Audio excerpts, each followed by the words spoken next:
Hello, good evening, and welcome here to Prog Monster. My name is Murph. I am the host of this show, a show dedicated to progressive rock and other forms of rock music.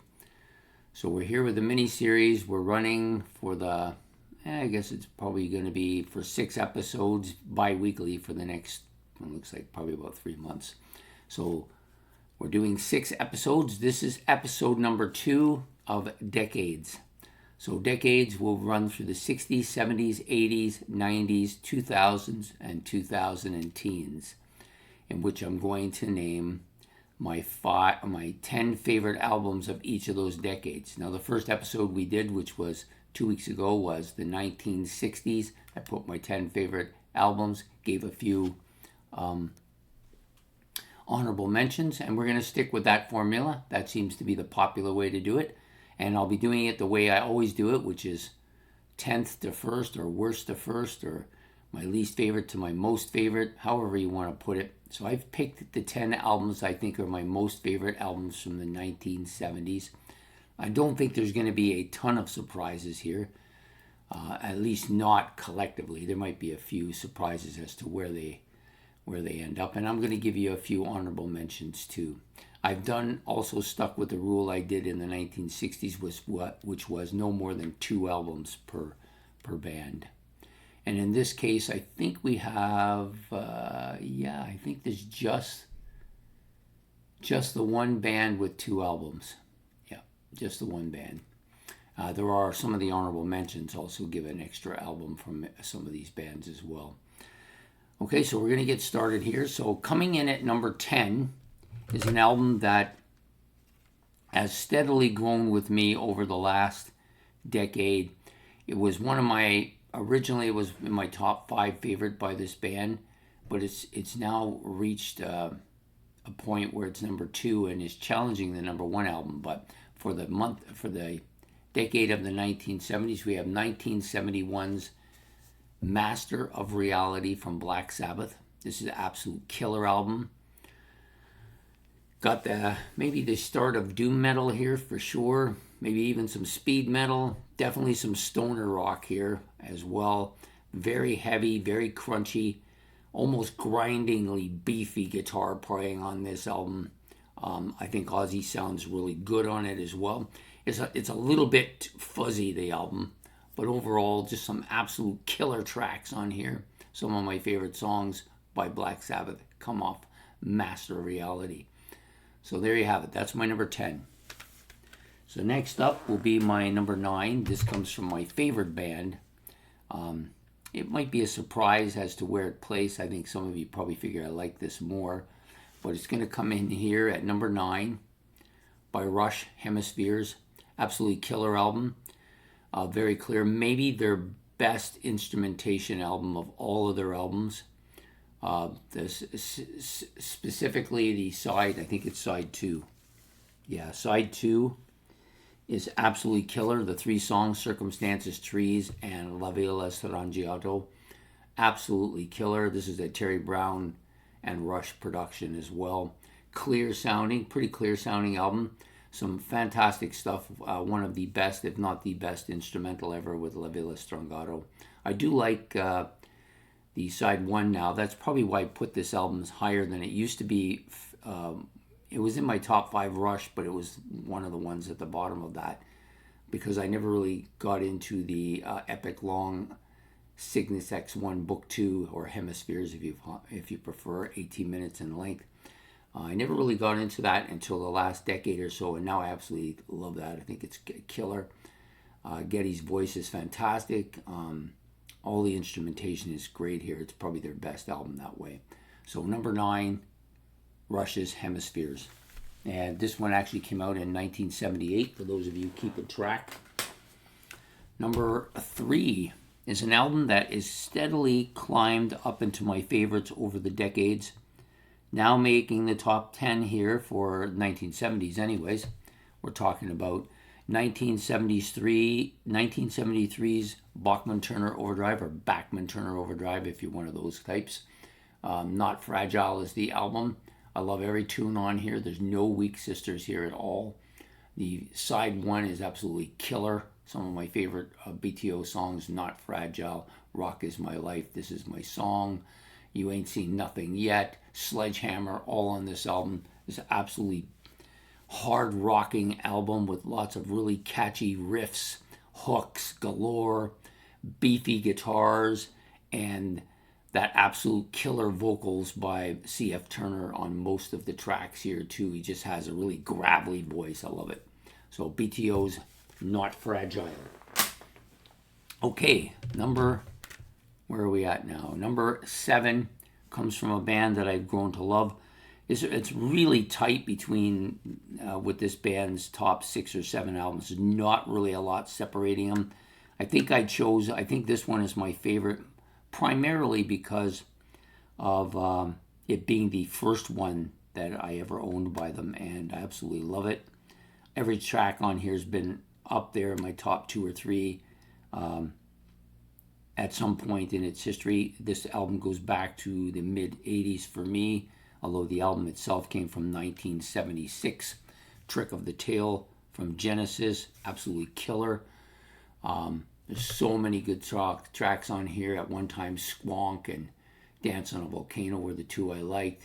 Then it was Robbery, Assault, and Battery.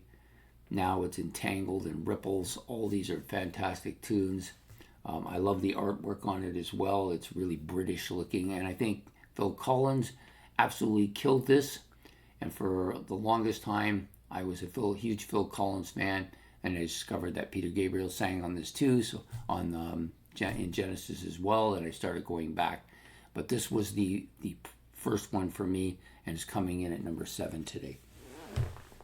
Next up, the album that came out in 1978, unique in the fact that it was released with 3 other albums on the same day for the same band, Kiss's Ace Frehley's solo album. I love this album. I think Eddie Kramer has a lot to do with this. He absolutely, great production, great production of this whole album. All the songs are great. Some of them are fantastic. Rip It Out, Snowblind, Ozone, What's on Your Mind. I love all those tracks. And you got I'm in Need of Love. That's another really great one. And then it ends off with Fractured Mirror, which is an instrumental. Absolutely haunting in all of its display. I love the album cover. I think this portrait of Ace is amazing. And this was, for me, this is my favorite Kiss album. Has been for some time now, bypassing Alive at one point in time. So there you go, for number 6, Ace Frehley's solo album from 1978. Moving on up, the top 5 from the 1970s. Okay, number 5, Fly By Night by Rush. This was the first Rush album I ever listened to in its entirety.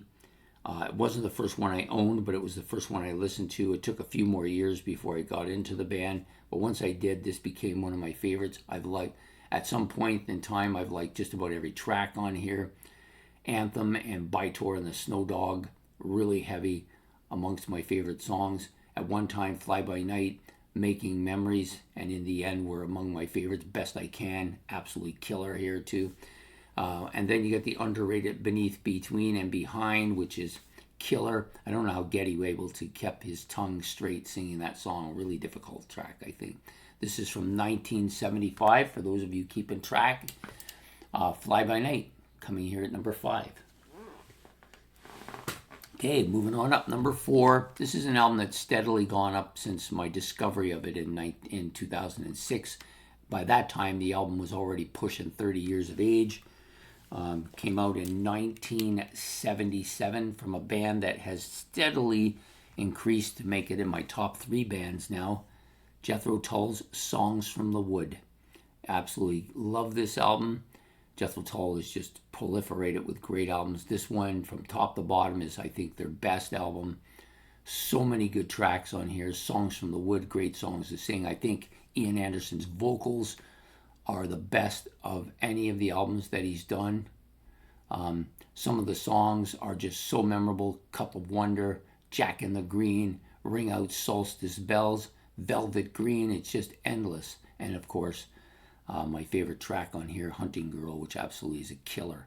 Album cover, not so great, but not really that bad, but not really a surprise too. Yeah, absolutely killer album. Coming in at number 4, Jethro Tull's Songs from the Wood from the year 1977. Now, reaching back to the beginning of the 70s for what I consider to be the best prog album probably ever made. All 3 tracks on this are absolutely spectacular.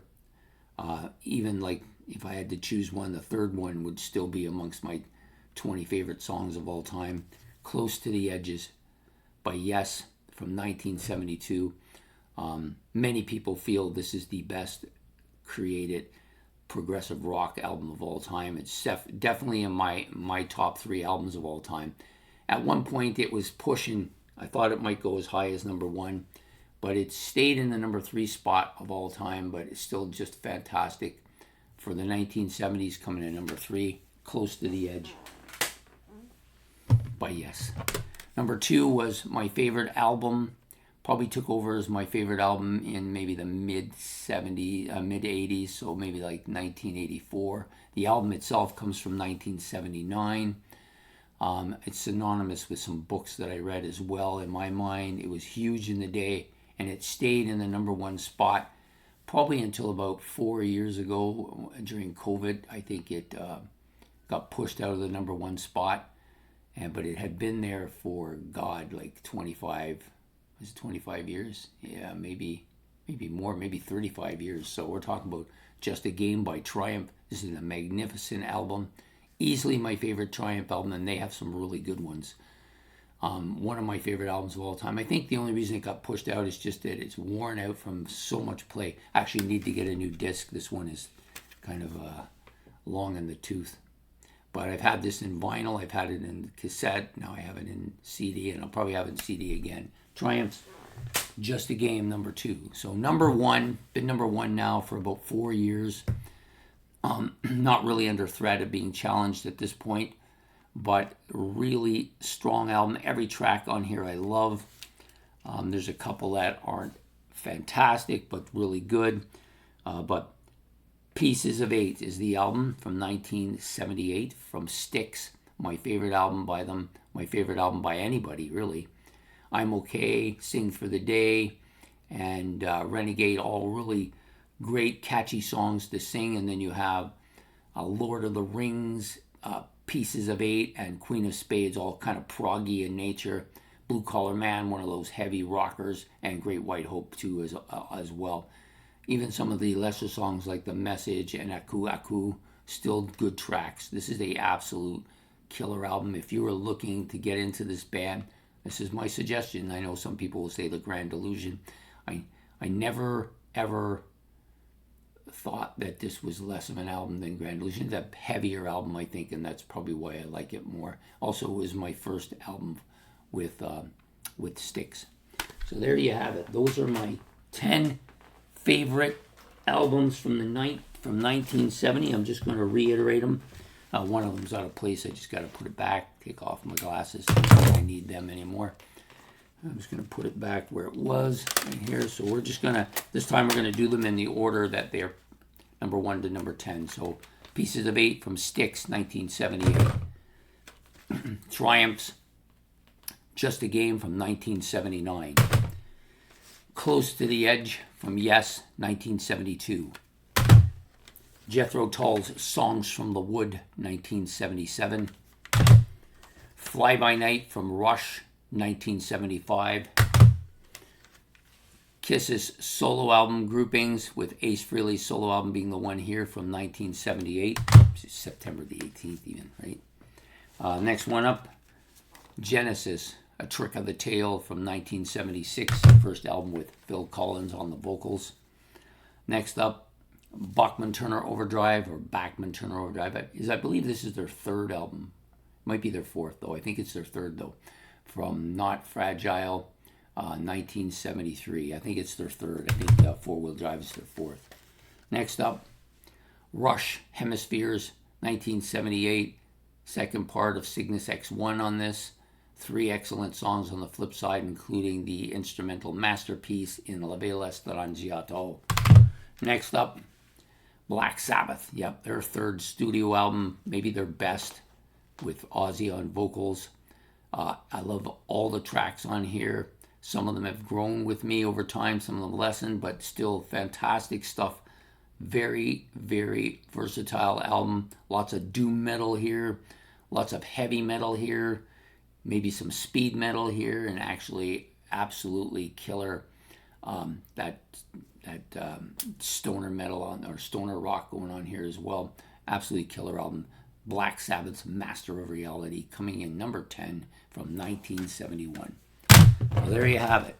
So my honorable mentions include six. I wrote 6 albums that I know would definitely be amongst my favorite albums. So the first and only live album on this, Kiss Alive.